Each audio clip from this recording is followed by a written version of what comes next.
The story is told of someone who once came to Gautama the Buddha and began asking the Buddha all these idle, speculative questions. And the Buddha said to him, "But you have a poisoned dart in your arm."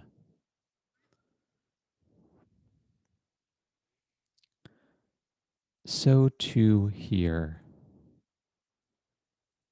See that taking yourself to be the worker is like having a poisoned dart stuck in your arm. There is no point in asking idle questions about other grander matters until we have resolved the matter right here. There is no point to persisting in adopting the vantage point of the doer until we have resolved the great matter right here, the poisoned dart in your arm and the poison coursing through your body and mind.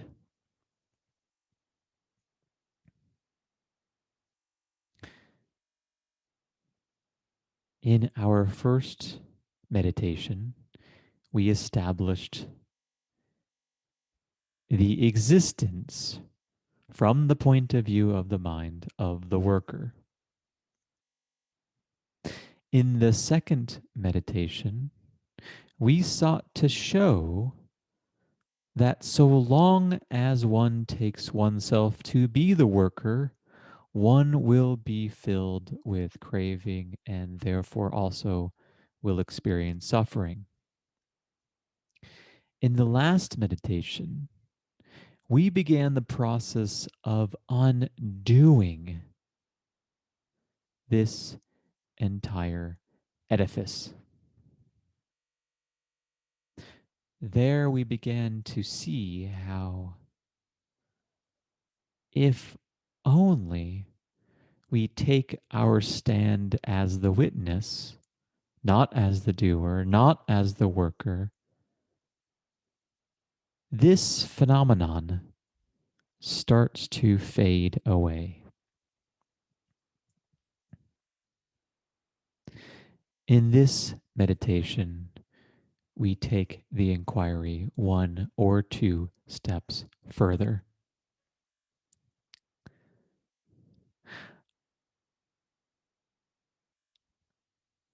Begin by recollecting what it's like to be the worker. You look down and see your hand making out a to-do list. Or perhaps you open up your computer and see a to-do list or a productivity system or a workflow chart before you. Or you hear yourself saying, "I am so busy," half with pride in your heart and half with consternation in your mind. You itch with the urge to continue to be useful and fret over much about any such time when you are, as you might say, idle or wasting your time.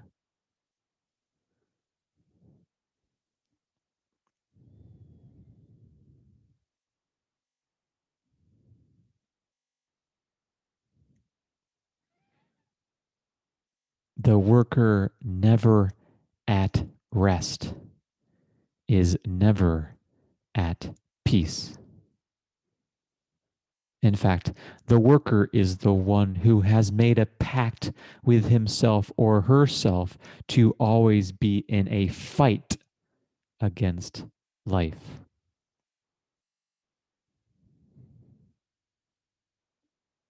It does not have to be an endless struggle. Now that the worker has been called forth, let us resume the process of loosening the grip. I would like to draw from Byron Katie's 4 helpful questions in order for us to continue this inquiry together.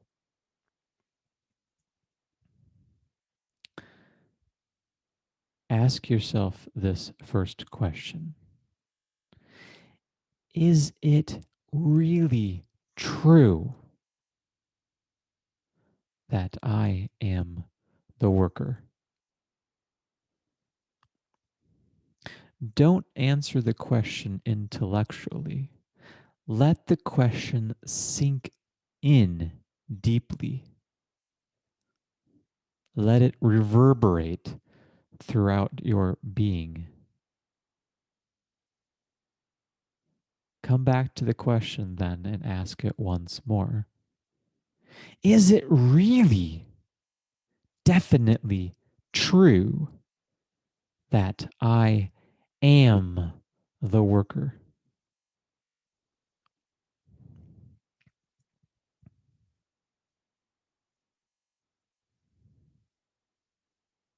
Allow your intuition, the deepest kind, to answer in silence, or to answer with a clear, undeniable yes or no.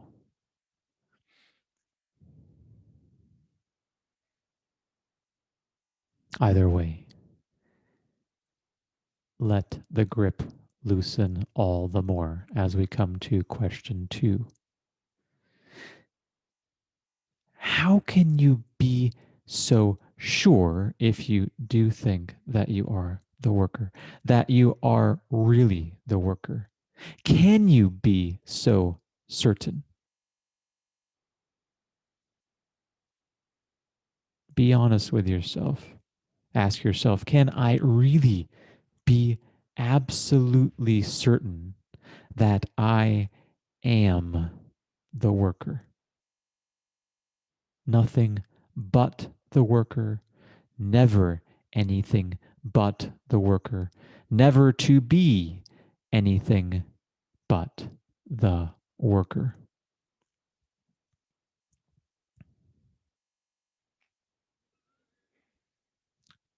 Observe how these 2 questions open you up, creating much more space within and without.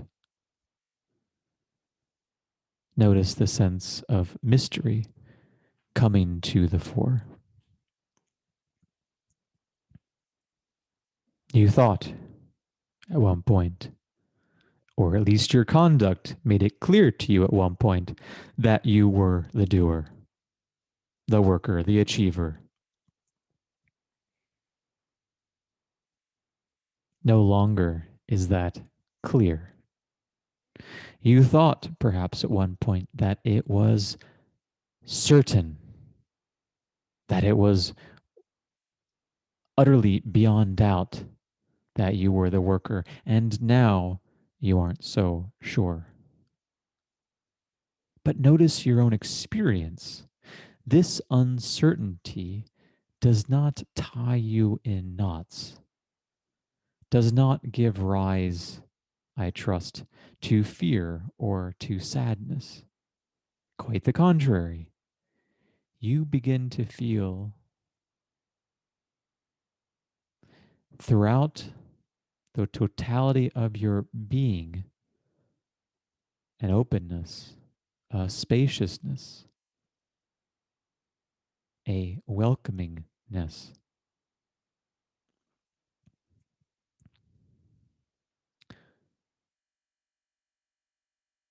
Let that experience show you the way. We turn to question 3, which will allow you to feel very deeply the contractions and perturbations that arise when you take yourself to be the worker.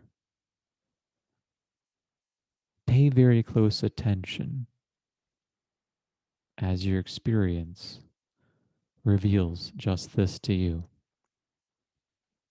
The third question: what happens? How do you react when you take yourself to be the worker? Ask this question of yourself. How do I react? How am I charged with reactivity when I take myself to be the worker? What happens to my body? Where do my mind, where do my thoughts go?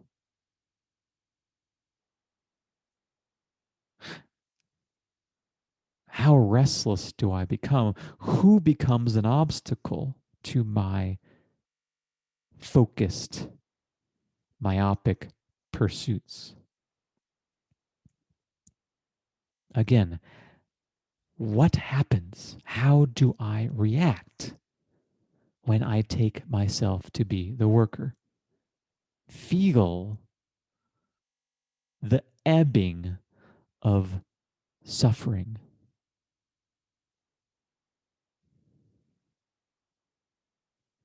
In myriad forms.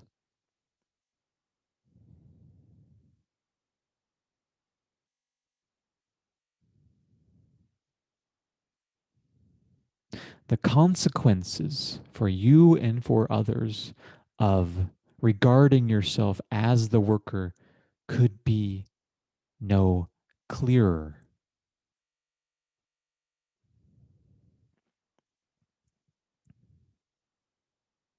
Observe how it felt just a few minutes prior to question 3, and now compare that capaciousness with the sense of contraction. Move back and forth between the openness hitherto experienced at the end of question 2 and the closedness undoubtedly experienced as you take up question 3. Do you see what happens as this phenomenon arises and as you latch onto it? And you also see what happens as it does not arise, or as it arises and yet you do not latch onto it. Let the difference be very, very starkly clear.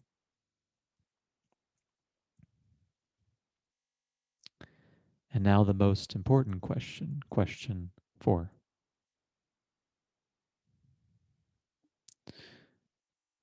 Ask yourself this question: who am I in the absence of the belief that I am the worker?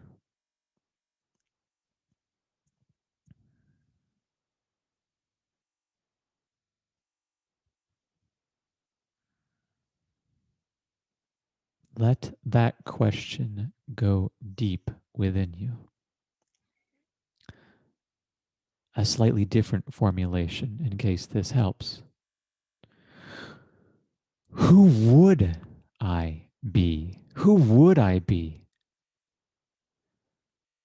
were I to let go of the belief that I am the worker?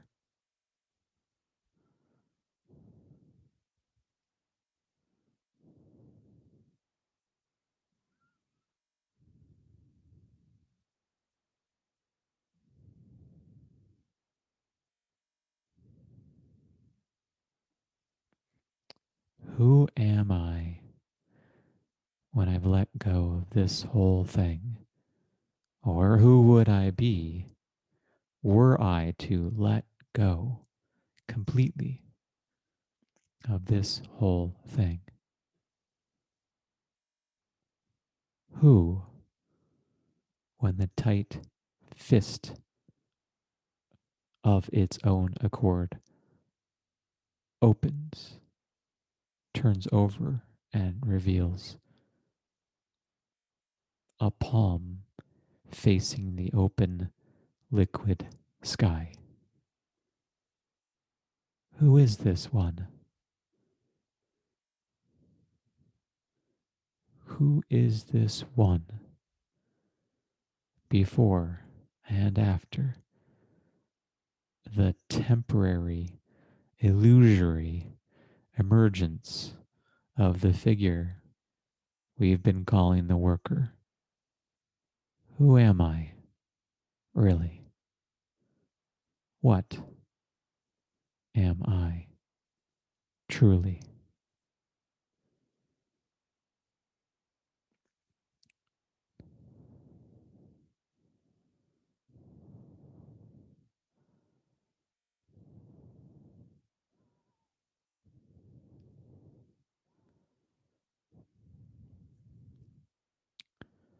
What a gift it is to taste,